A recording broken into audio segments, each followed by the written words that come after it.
Welcome back to GOAT Status. Today, we're digging into the drama surrounding Math Hoffa and the issues he's facing. And then we're going to get into all this stuff that I've been seeing on the internet. Yeah, let's get to that. YouTube is buzzing with opinions, and we're here to break it all down. It's crazy. Math Hoffa, the man behind my expert opinion, recently opened up about some serious problems at his recording spot. Let's rewind like maybe 3 years ago. I acquired the shop, but the way that I acquired it wasn't, me buying it or anything like that. I met the landlord, and unfortunately, they're racist. Oh, okay. They're racist. Number one, if the landlord is racist, then why did he let you stay there as long as you were staying there? Number two, if you already knew you had issues with the landlord, why was you not looking for another spot? That's the thing that I don't get. You're sitting here moping around on YouTube, like, man, this barbershop, man, so many things. Find another one then. This place means a lot to me, man. Like a lot of memories, a lot of good memories, a lot of growth, things that changed in my life. Like a lot of this shit came through this spot. He's been dealing with landlord issues at the barbershop where he records, and there are rumors that he might be going broke. They cut the power on us. Stay in the dark. In the dark. Y'all wildin'. No, I'm not joking, though. Shut up, Math Hoffa. Do it again? They cut the power on us. None of the lights work. Just say you can't afford it, Math. You.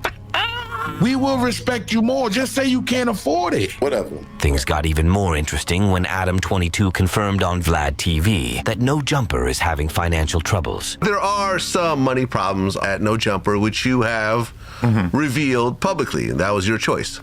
Yeah, it's funny seeing people try to dunk on me where it's like, bro, I chose to share this with the world, so clearly I'm not too embarrassed about it. But yeah, I mean, we're not in the same position that we were during the pandemic, and that's fine. And I just wanted to, open up to the audience about that. That remark has left many wondering if Math's situation is even tougher than it first appeared. All over YouTube, voices that were once quiet are now weighing in. The talk centers around how Math handles his team and how he rarely takes responsibility when things go south. Me and Math Hoffa, I've known him for a very, very long time. I can say for over 20 years I've known him. And he hasn't always been right and exact with me, and I'm going to build on that and talk about that tonight. I don't have no malice, I don't have no hate in my heart, but I do have a word called accountability that Math likes to run from. I want to start by saying, Math, when it said Math Hoffa, my expert opinion, it doesn't say our expert opinion. You are the boss. So everything that happened is always your fault.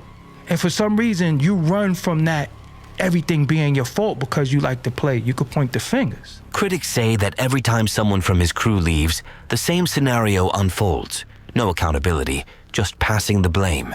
With his current problems on display, the commentary has only grown louder. You gotta start taking more accountability for your actions, man. It's always been that way. He never really takes accountability. He could lose 100 co-hosts. He could lose whatever the case may be, whatever drama, it's never his fault. With none of this situation. Heineken and Esso was dead wrong. Bigger was dead wrong. Champ was dead wrong.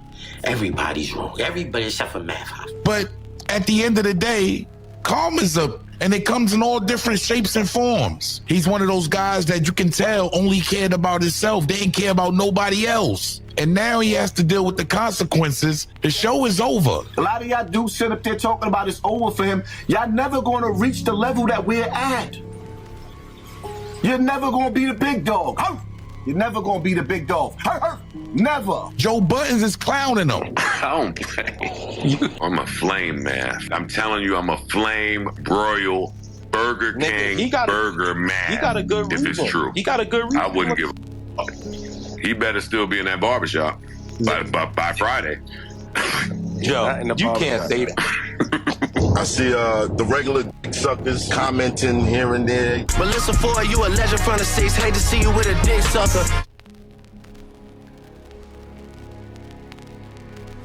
After checking out the responses, one pattern is clear. Whether it's the money issues or on-air drama, many believe these problems have been building up for a long time. This isn't just a one-time slip.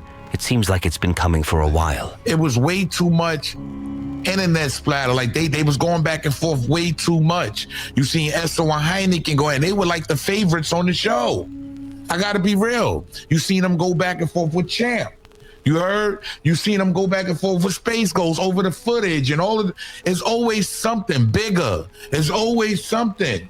You heard? You had Bimmy and 10 Toes down the show. Shout out to them brothers. You had Bimmy and 10 Toes on the show, and it's like, that kind of like went left. That went left because then you had the whole dark side, the people that supported you going at you. So I think he kind of played himself in a lot of areas when it comes to YouTube and putting out this content. Some of the comments feel genuine and worried, while others seem like they've been waiting for this moment to point out every misstep.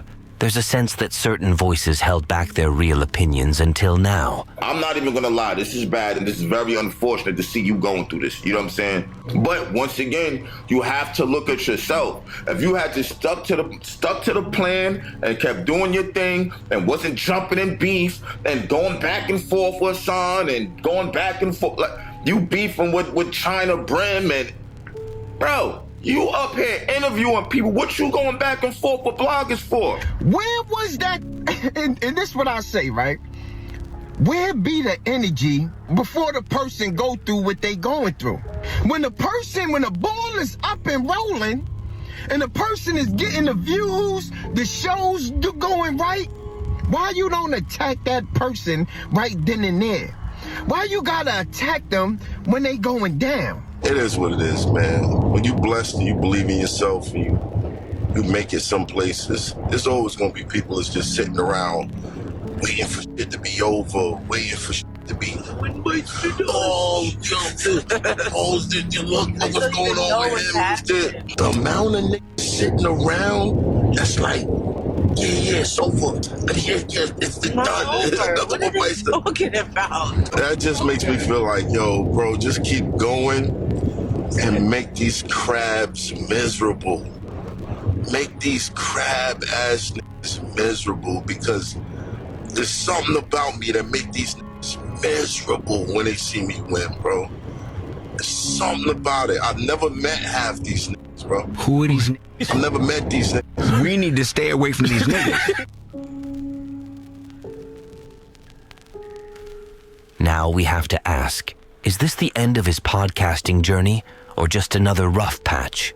The talk has shifted from money issues to owning up to your mistakes. Are these problems a sign of a deeper breakdown or can he bounce back? When you have a hardcore fan base like me, you'll never fall off. So what Math has to do is, Math has to start being more active, doing more one-on-ones where he's the star of his own platform to fill in between times. Let us know what you think. Do these issues spell the end, or is there still room for a comeback? In the end, every story on YouTube has multiple sides, and the surge in opinions shows just how quickly the narrative can change.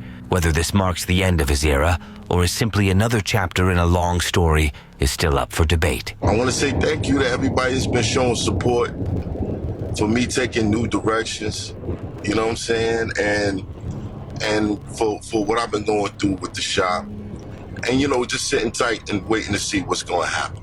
Thanks for tuning in to GOAT Status. Drop your thoughts in the comments. Let's talk about whether this is truly the final chapter or just another bump on the road.